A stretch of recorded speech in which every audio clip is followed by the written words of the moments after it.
Hello everyone and welcome back. I hope you enjoyed last week's video, last Thursday's video, where it showed us how we got to this place, which was quite an epic journey, intermingled with some pressure moments of losing my drone or almost losing my drone. I thought we'd lost that one for sure. Anyway, we've come here, we've gone upstream a bit, but it's a bit quieter, but we've still got a lovely scene here. And today we're going to be showing you how I painted that picture and going into the details of how I did it. So this is going to be a sketch. I love the decent sketch. Sketches are wonderful things. They're so free and immediate. So that's the sky done, and the rocks are sort of a reflection of the brightness of the sky. So I'm going to have a go at doing the same thing in the rocks. So trying to maybe get a bit of raw sienna in there as well. Trying to get these interesting colours into it. So these interesting grey colours. These are so nice. So these are the lighter tones of the painting going in now. There's a lot of planning in a painting. You've got to sit down or just contemplate. I can't sit here, but you can contemplate what you're going to do. And it's that contemplation which pays off dividends in the end, because you'll have a better idea of what's going to happen. So I'm just laying in those interesting, the sort of interesting beginning colours. Quite dark as well, some of these shades, and they've got this big rock in front of me. So just working down the page, slowly but surely. Never rush a watercolour. Just take your time. Okay. So you can see I've sort of laid out the sort of battle plan of it. There we go. Quite like that. So I've got a lot of things in there. Maybe we're going to get a bit of there's a trunk up there. I'm going to paint that in this first wash. And there's lots of little trunks too. So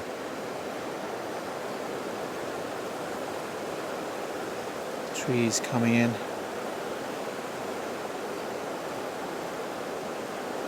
The water is incredibly dark, which is really quite pretty. Very, very contrast. And it's a really dull day. And one of the things about dull days is that there isn't much sparkle around. But this picture is interesting because it does have sparkle, because you've got the lightness of the sky and the darkness of the water and the actual waterfall. So we do have a bit of contrast in here. So just a question of maybe a few of these interesting branches. And although there's no blue sky, there's a lot of blue in the water, which is really interesting. With painting, it's slightly different from photography. We're basically after the same thing, but with painting you see more. With photography, there's a temptation to go click and then move on to the next picture. But with a painting, you're here for an hour or two, and you study every part of it. So I think you see more of the countryside and what a picture's all about when you paint it. Right, there's an interesting sort of beginning of the painting. So that was with the mop brush. Now let's work it out. So the next part of it now, I think, is to capture the first wash of the autumn colours. So a little bit of reds and yellows. It's an incredible range of colours, and we're going to pop these down. But briefly, I don't want to. There's amazing colours today. I'm not sure I can even capture them. So many of them. So you can see the sort of colours I've got there. Right, let's attack it.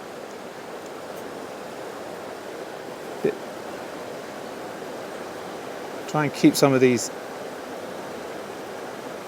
amazing colours.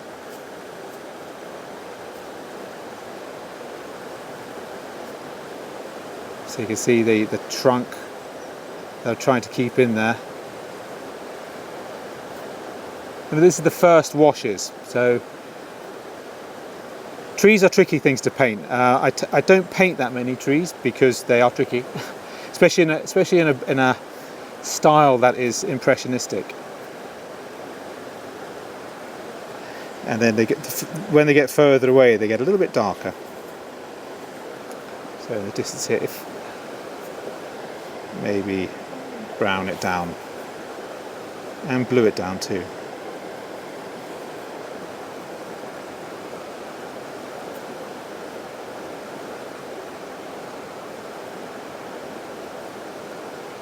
So many shades of colours with landscape. That's what makes landscape painting so interesting. Right, have a think. Lots of darkness as well coming underneath the trees. So it's under the depths of it really.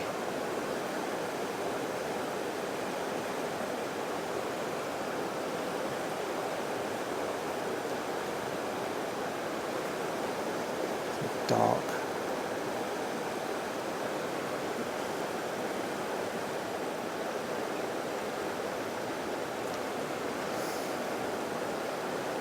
It's a question of looking so much at what's going on. So this is the first layer.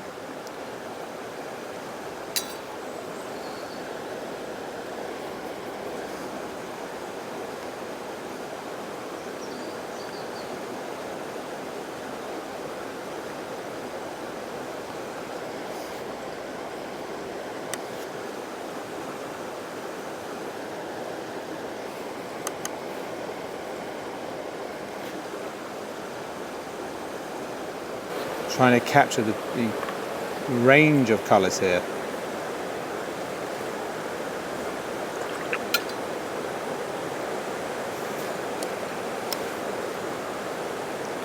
So much going on.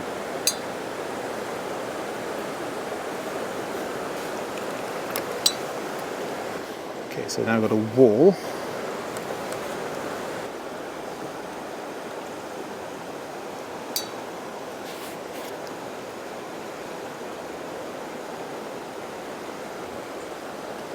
Right, so now we've got the rocks coming in. So we've got to try and get the shape of them. So this is a value study now. A quick painting I'm going to do here, so I'm not going to apply too much detail.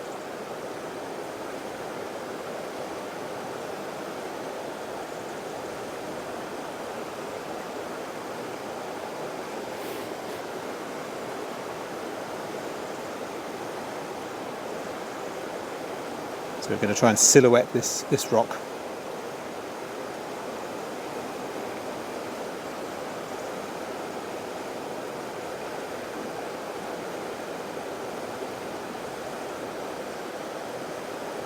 Silhouette that rock as well. I'm trying to depict everything as simply as I can. I love simple paintings. Maybe now's the time to put the building in. So, brown at the bottom, browny bluey colour. Yeah.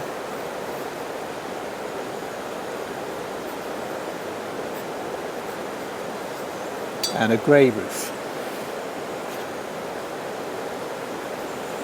Bit darker. I've got to make it contrast against the sky.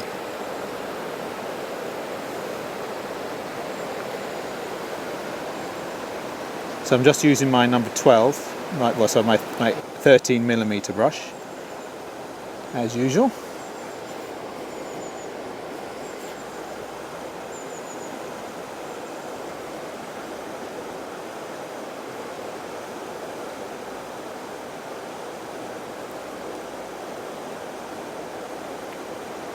A house, there we go. I'll add a few more bits and bobs to that later.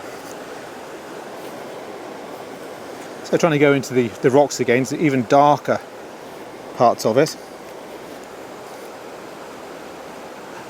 With painting, it's really about working things out and solving the problems of what's in front of you.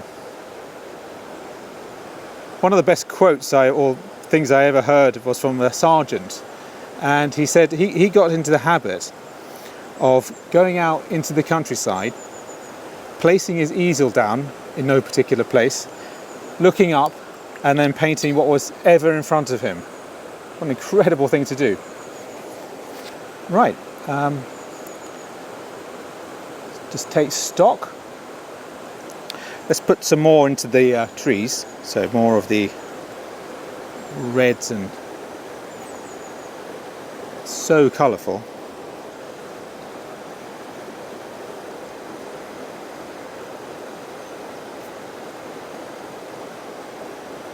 The yellow over here is amazing. It's a riot of colour, this picture.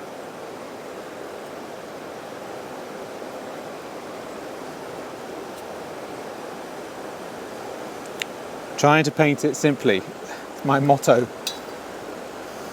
I don't want to make things complicated.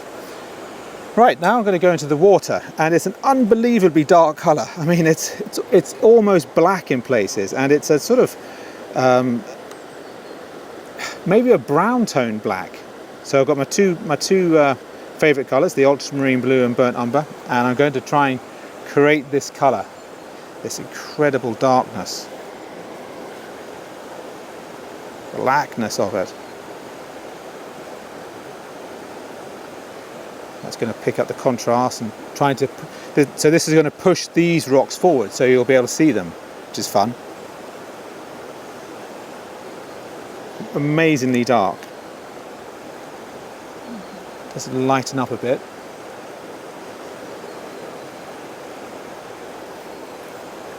Over to the left, right, it lightens up. It sort of reflects against these rocks, so I'll kick up the value a bit there. And then we come to the weir, which is interesting. So that's a very light blue.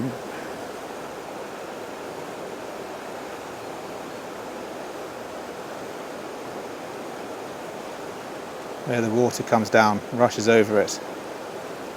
Quite a tricky part. I want to keep the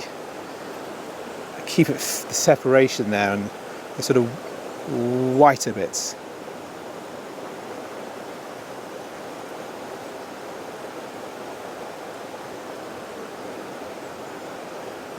Yeah, I like that.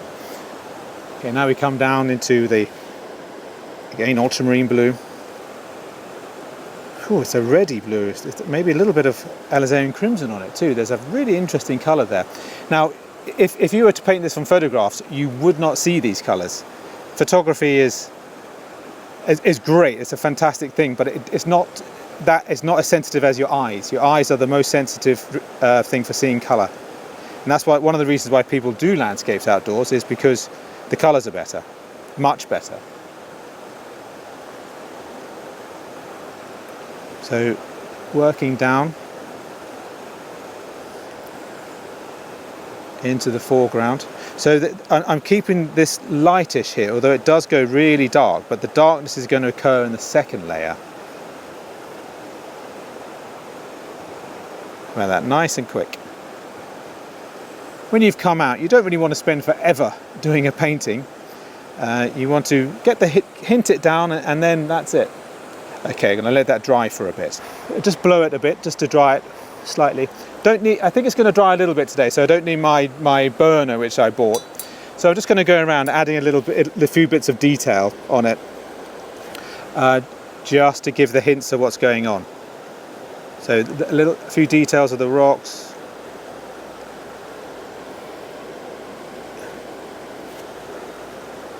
There we go. Let's get that in. I'm trying to give the rocks a bit of shape now. So they have a little bit of detail. And then maybe that's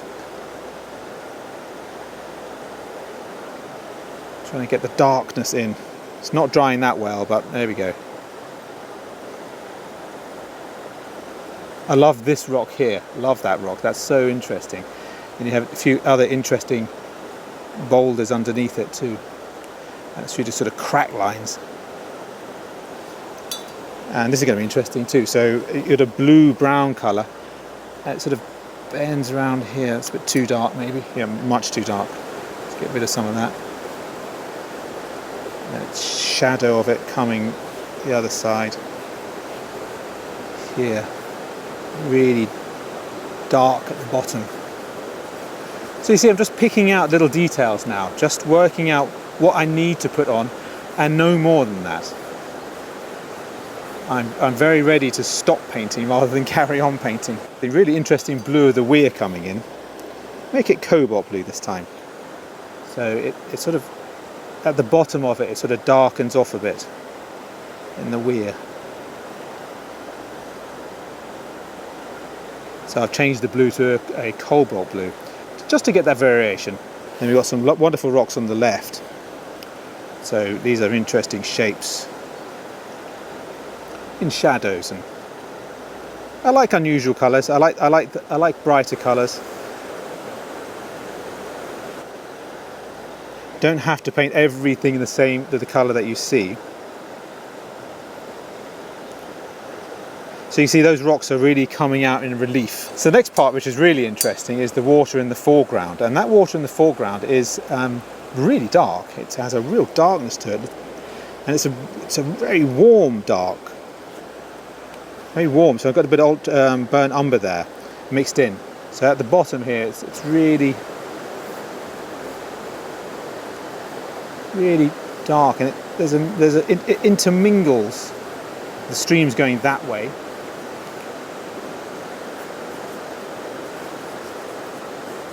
Intermingling around bits and bobs.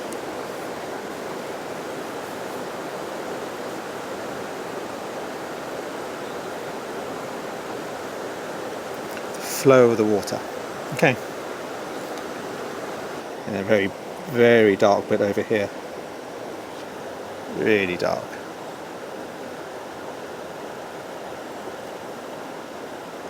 I can't emphasize how much these are quick studies, and they are an impressionistic study of what I see. And to me, that's the most fun you can have with painting, to have something put down quickly that sort of has an impression of what you're looking at. Really warming up in the foreground now. It's almost, it is brown really. Might need a bigger brush. Let's get that one out.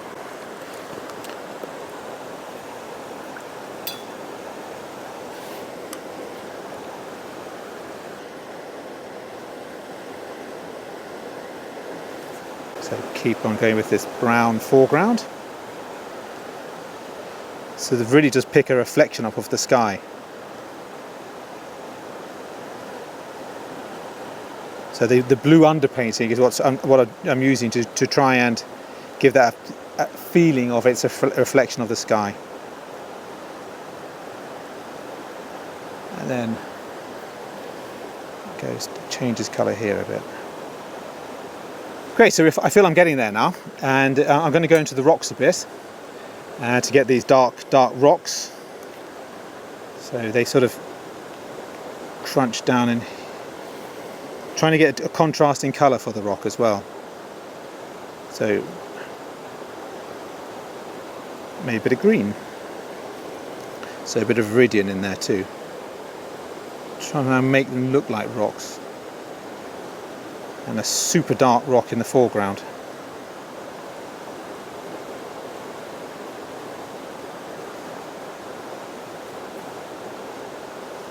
Not sure that looks like a rock. But it's all experimentation in the field, which is that's what makes it so fun. These rocks.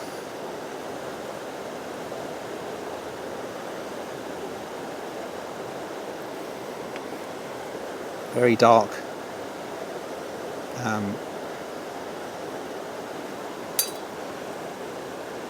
Moss growing on them. Then the reflection of that rock is going to be brown. And it's interesting how the water changes in value so much, from so light to so dark.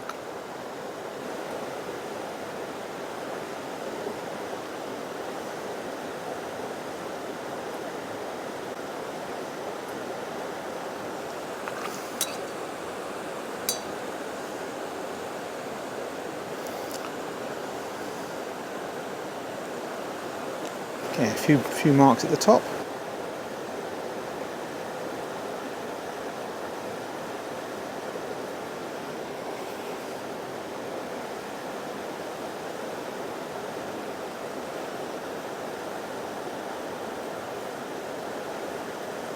A few details of the house.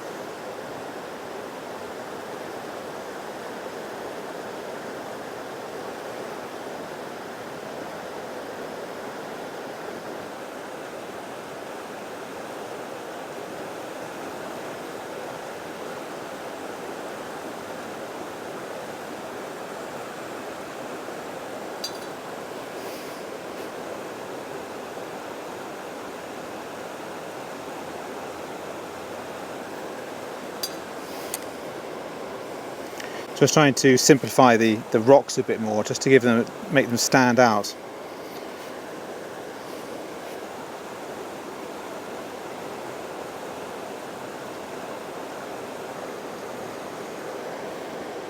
Okay, I'm trying to work out, I sort of lost the picture a bit then, it sort of disappeared. So I'm going around with a smaller brush. I'm turning it into something I didn't necessarily want it to be. I wanted it to be more fresh than this. So you can't get them right all the time. So I'm sort of trying to get a few of the details of the trees back up there. It's sort of somehow the feeling that I left disappeared, and that's the really interesting part about watercolour, or slightly frustrating part about watercolour, that you can actually, it does actually disappear from time to time. The very effects that you're looking for are sort of very transient, and they can change, and if you make the wrong move, it can make it worse. So anyway, so I'm trying to rectify it a bit and find a bit of detail to try and bring back the sense of what it is, which I feel has been lost.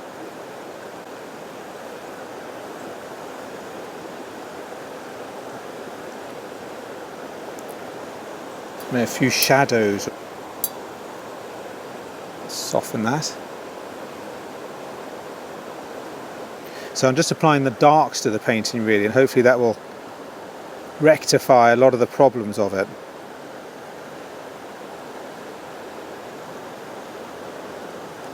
So I think it sort of is.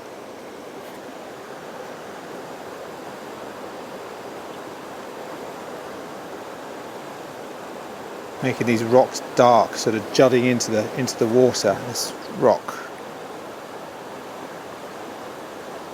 Trying to give it shape. It's funny how some paintings go really well and the others are more of a trial, but sort of given it the feeling of the rocks and the water separation again. So I thought that the rocks had become part of the water, which I didn't want. So I'm going to see what I can do with a bit of white paint. So try and indicate some of the water a bit better, perhaps, like the strong weir effect here.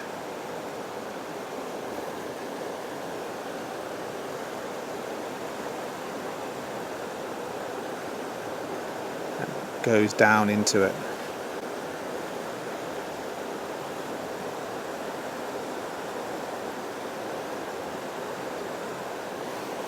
This blue colour.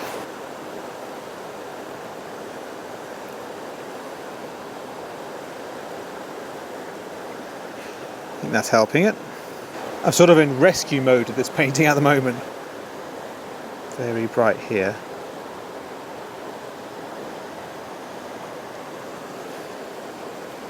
It sort of simplified it a bit. That's sort of working.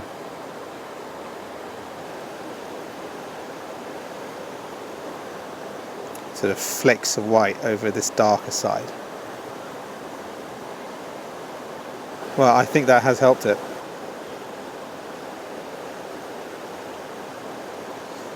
What I was concerned about was that the water became a little bit, you couldn't see the differences between the water and the rocks.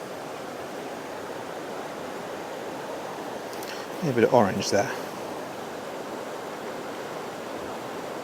Sort of reflecting orange. Better, I think. Okay, just going to add a few more touches to the autumnal colours. Try and just bring out the sort of shades in the hedge. A few trees here. That might have helped it. sort of scattering of these colours. Well, that was a really interesting painting. For me, it didn't work. For me, I thought, no, it's got too complicated. Sargent said a phrase which I really like. He says, watercolour is making a drama out of a crisis. And this was a crisis for me today. And I sort of saved it at the end by the application of detail, but that wasn't the way I really wanted to go.